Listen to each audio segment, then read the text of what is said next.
Well, we made it to Friday for the Morning Pitt Mailbag here on YouTube.com/Panther-Lair.com. And I guess technically, this is our second mailbag of the week. Not technically, it is. There's no technicalities about it. We did a mailbag on Monday, and we weren't going to sit down on Monday and say, well, we made it to Monday. But we did make it to Friday, and we're going to have our second mailbag of the week. We got great questions this week, a few that were left over from last week that we didn't get a chance to get to, and then a bunch of good questions this week. I don't need to waste my time or your time with a long preamble. Let's jump into it. The Morning Pitt Mailbag here on the Friday edition of the Morning Pitt on YouTube.com/Panther-Lair.com.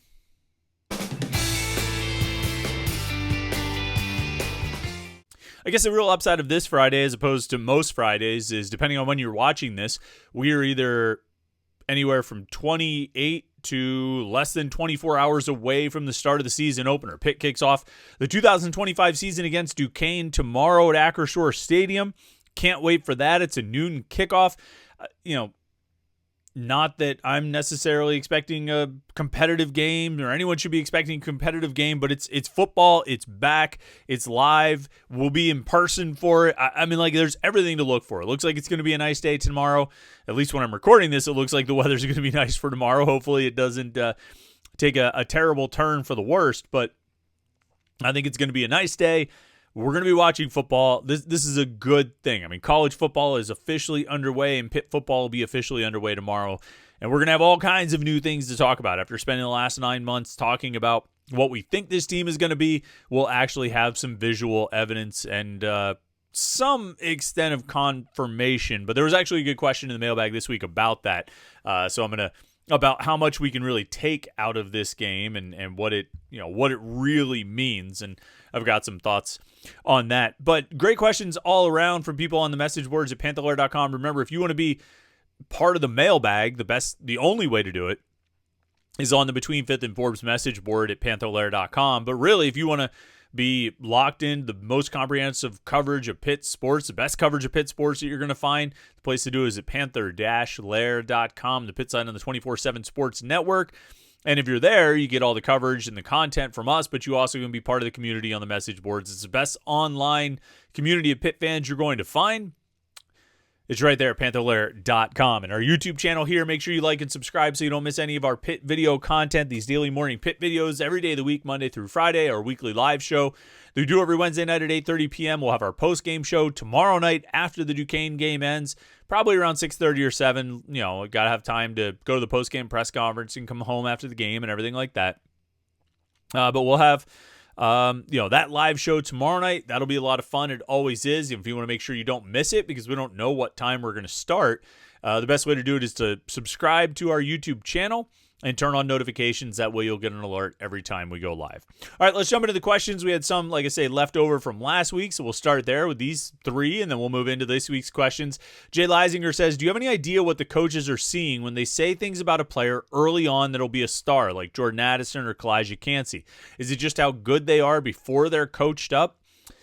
So that's interesting. I think when coaches take a recruit, right? Let's just talk about high school recruits. They take them because they believe they can help their program, right? I don't think any coach, for the most part, there's probably some, exceptions out there, but I don't, most coaches aren't taking guys that they don't think can help the program. Everybody they sign in their recruiting class, everybody that they put on scholarship, they believe can help the program. Now, some guys are going to help more than others. Some guys are going to make a bigger contribution than others. Some guys are going to be in bigger roles than others. Some guys are going to be star players and others are not. And I think, even the coaches know that when they look at the recruiting class. I think every recruiting class has guys at the top of the class. And when you look back to the 2020 recruiting class, the Pitt coaches and the staff very much believe Jordan Addison was at the top of that group. When you look at the 2019 recruiting class that Elijah Cansey was in, I don't know if the Pitt coaches believed he was at the top of the class or not, but I think they knew the potential was there. When you're recruiting, it's all about projection, right? It's all about looking at what the guy does in high school, looking at the measurables, and trying to project what you think he'll become after a couple of years in college, or in the case of Jordan Addison, pretty much as soon as he arrived, right? And so, what are they seeing when they believe that a guy is going to be a star? They're seeing some of that natural ability, right? Obviously, a guy has to have some of those just natural traits. If it's a speed position, a skill position, you need to have speed. You need to have explosiveness. You need to have, good hands. If it's a defensive tackle like Kalijah Cansey, you need to be able to move well. How well does he move with his weight? How does he use his hands? How does he strike and all those things? And then you're also sort of projecting and evaluating how they'll do taking to coaching. How are they going to be in the film room and in the team meeting rooms? How are they going to adapt to college and adjust to all of that? And so you're looking for the complete package, or it's as close to it as you can get in terms of a guy being ready to be a big-time college football player. And I think when they looked at Jordan Addison, they were like, yeah, this guy is a stud. I know they were like, this guy is a stud. I think they believe they got one of the best receiver prospects in the country. And 2 years later, he was named the best wide receiver in the country. So I don't think they were that far off on that. They just saw something there. They saw something in Kalijah Cansey.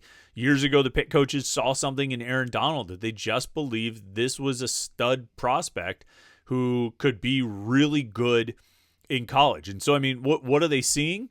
They're seeing guys that they believe in their experience, based on how guys typically project and grow into their roles. They're seeing guys who look like they'll be really good. You say, is it just how good they are before they're coached up? Yeah. I think, you got to come into the situation with a certain amount of skills and traits and abilities, but then you also have to, the coaches also have to believe that you're going to be able to be coached up. That like, okay, you've got all this natural God-given talent. Are you going to do what we ask you to do, and how are you going to take to it when we coach you? And so I think it's a combination of all those factors, and they've been right on a lot of guys. There have been some that they've missed on, but they've been right on a lot of guys. Panther Parrot Head says, Chris, what are the odds of Pitt's offense going vanilla in the first two games? How much of the offense will be installed by the opener, and how much of it do you think we'll see? The odds of Pitt's offense going vanilla, particularly at least tomorrow, are probably pretty high. I mean, it's the first game of the season. I think typically Pitt, they've had some high-scoring games in the opener, but typically they're not really going to open up the playbook all that much. They're going to try and hold back as much as they can. Pat Narduzzi always denies it, and then it always happens. I mean, like the most classic example was 2016 when the offense in the opener against Albany was very, very different from the offense in the or Villanova, was very, very different from the offense in the second game of the season, which happened to be against Penn State. I don't think it'll be as drastic as that, because that was a brand new offense that nobody had seen and nobody knew what to expect out of it and nobody knew what it would look like. And so you could really kind of hold things back there and surprise people. This year, they're going to be running more or less a variation of what they did last year. And so a lot of that is already on tape. Like Mickey Jacobs, the defensive coordinator at Duquesne, he knows what he's preparing for. He's watched film of Pitt all last season, and he knows kind of what Cade Bell's offense likes to do. And so you don't have to necessarily hold back as much as Matt Canada did in 2016. But if you have some new wrinkles or new ways of doing things, you're not really, I don't think there's a really strong, compelling reason to put that on tape anytime before you go play West Virginia, right? That's the big one that you're circling. You'd like to think that if you hold back on some of the tweaks, and that's probably what the biggest thing is. When we talk about being vanilla, it's not showing as many of the tweaks and adjustments that you've made over the past year, or at least through this offseason. Holding back some of those things. So maybe you can surprise West Virginia in week 3. But my thing is always like, all right, maybe you surprise West Virginia in week 3, right? And then you have a week off, and then you play Louisville. Now, Louisville has seen that. So you get your surprise factor for one game, and like they'll have different tweaks for Louisville. They should have different tweaks for Louisville and Boston College and Florida State and so on down the line.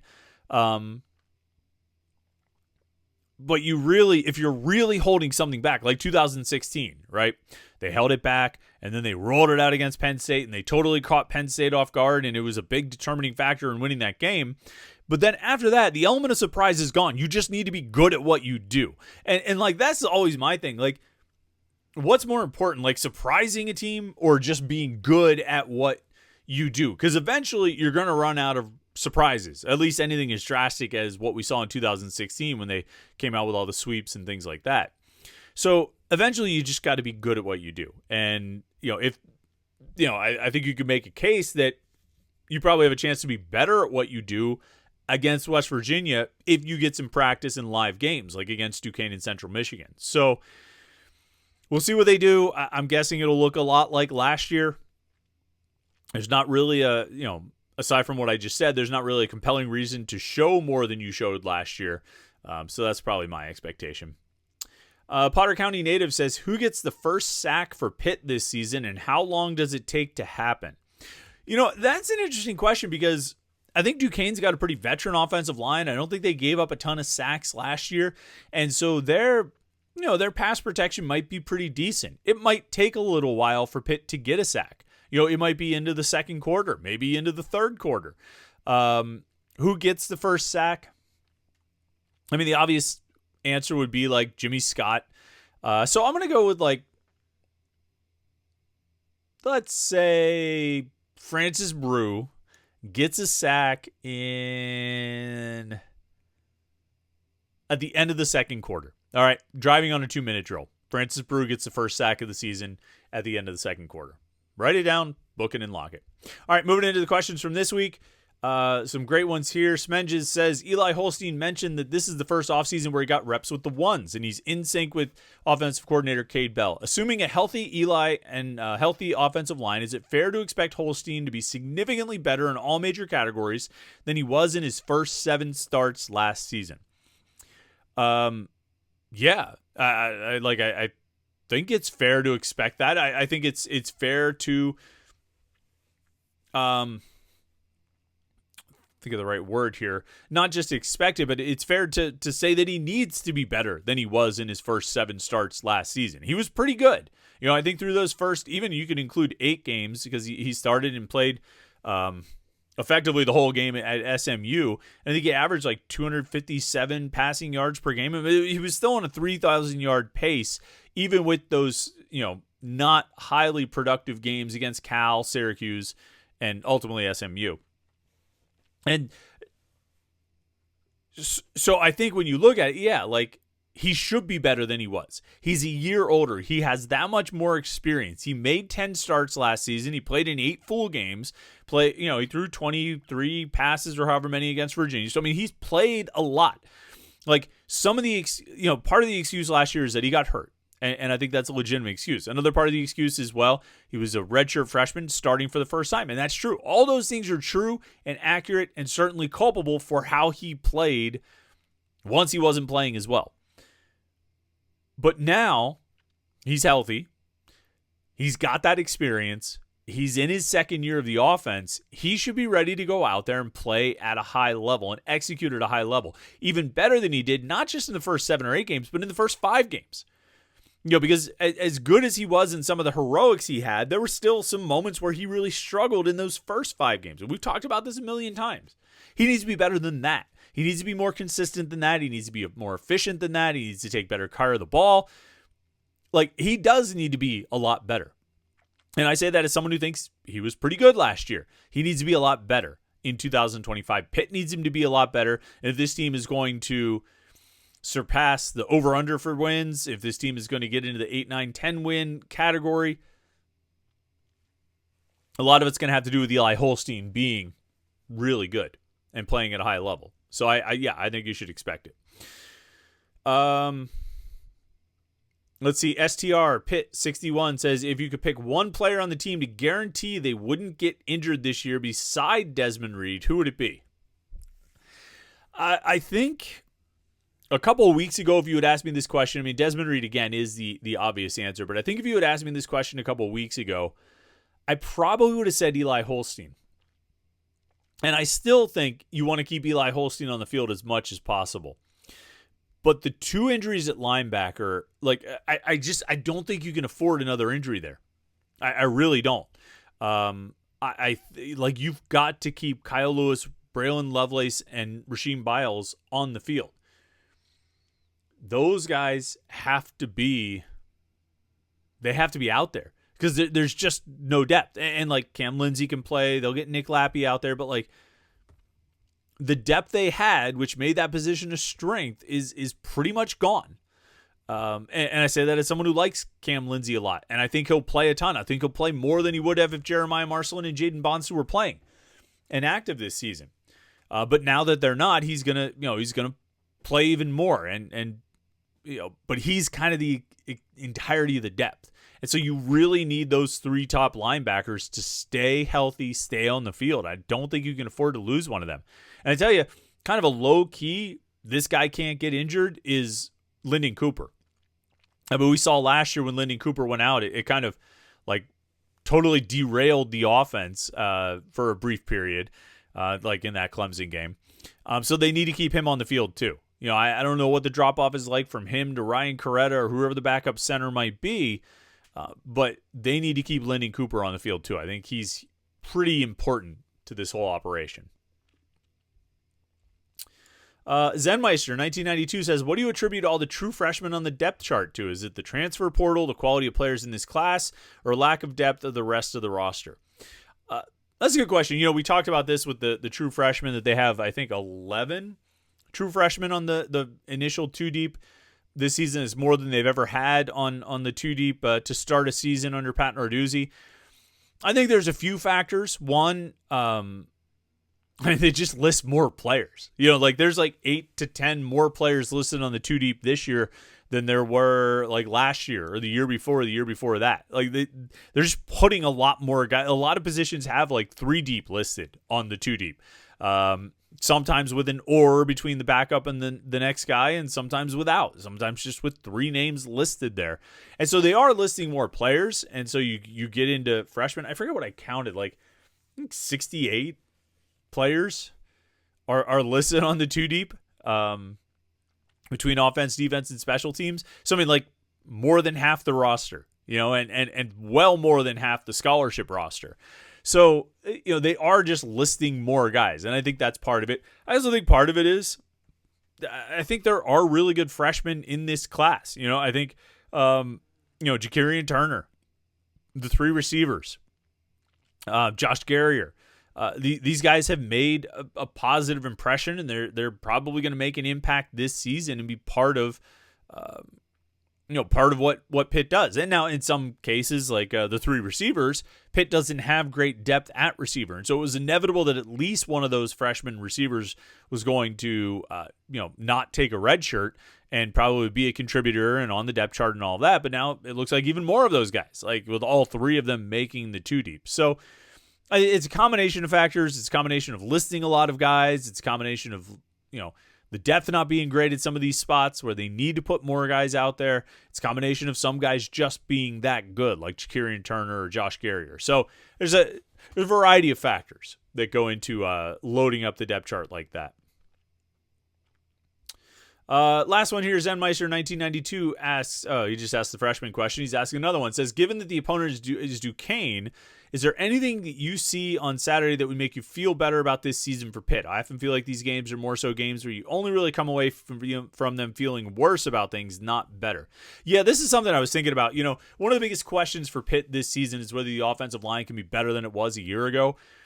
And we're not going to get an answer to that tomorrow. Or actually, more to the point, you hope you don't get an answer to that tomorrow, because the only answer you're really going to get is if it goes poorly. If Duquesne is able to get a lot of pressure in the backfield and stop the run, that's not good. Pitt, as a power conference program, should be able to control the line of scrimmage against an FCS opponent. There's no disrespect to Duquesne. It's just kind of the order of things, right? So if Duquesne is able to take over the line of scrimmage, if Duquesne is able to push the offensive line around, if Duquesne is able to get into the backfield, make plays against the run, get pressure on the quarterback, that's bad. And that's going to lead you to draw conclusions about the state of the offensive line. Whereas if Pitt's offensive line controls the line of scrimmage, we're not going to really say much. You know what I mean? Okay, they did it against an FCS team. Let's see what happens, once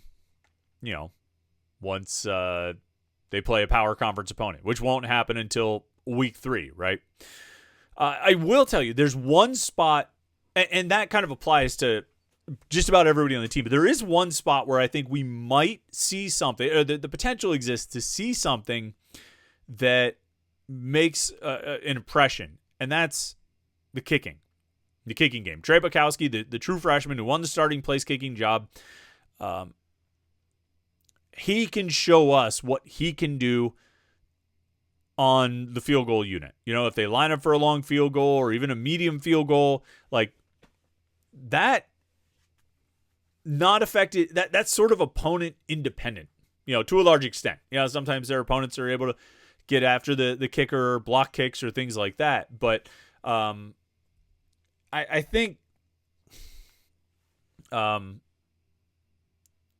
you're more or less, if you can make kicks, you can make kicks, right? And so we'll get a chance to see that. I mean, we'll see how many times Pitt has to kick field goals, but if you can make them, if he can convert whatever opportunities he gets, I think that's a positive. I think you can walk out of the stadium saying, well, kicker looks pretty good. And obviously, I mean, like, look, we are going to overreact to whatever happens tomorrow, good or bad. We are going to overreact to it. And if Pitt goes out and Eli Holstein throws for 300 yards in the first half or something crazy like that, or Desmond Reed puts up 200 yards or something, like, we are going to overreact to that. If Blue Hicks or Raphael Williams or one of the freshman receivers makes a big play out there, we're going to make a big deal about that. Same thing with all the guys on defense. I mean, we're absolutely going to overreact to this game because, my God, man, this is the first game that we've seen since the day after Christmas. So, like, just by virtue of the fact that we're finally seeing football again, we're inevitably going to read a ton into it. But ultimately, what will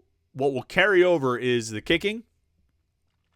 And then if Duquesne is able to control the line of scrimmage, it'll tell us some things you don't want to know and don't want to hear about Pitt's offensive and defensive lines. So that's kind of all I will really read into it. But who knows? Maybe something will surprise us, pop up and be like, oh, that's worth noting. So we'll see. Anyway, great questions. I appreciate everybody who chimed in. It was it's fun. We did 2 mailbags this week. Maybe we should do 2 mailbags every week. I liked it. It was fun for me. But we'll have plenty to talk about on Monday. We don't need a mailbag. We'll be breaking down Pitt Duquesne from all angles. Don't forget, we'll have a live show after the game tomorrow. It won't be immediately after the game. Probably a couple hours later. If you want to make sure you don't miss it, subscribe to youtube.com/Panther-Lair.com and turn on your notifications. That way you'll get an alert sent right to your phone. It says Panther-Lair is live. Tune in now to drink and talk about Pitt football. Hooray!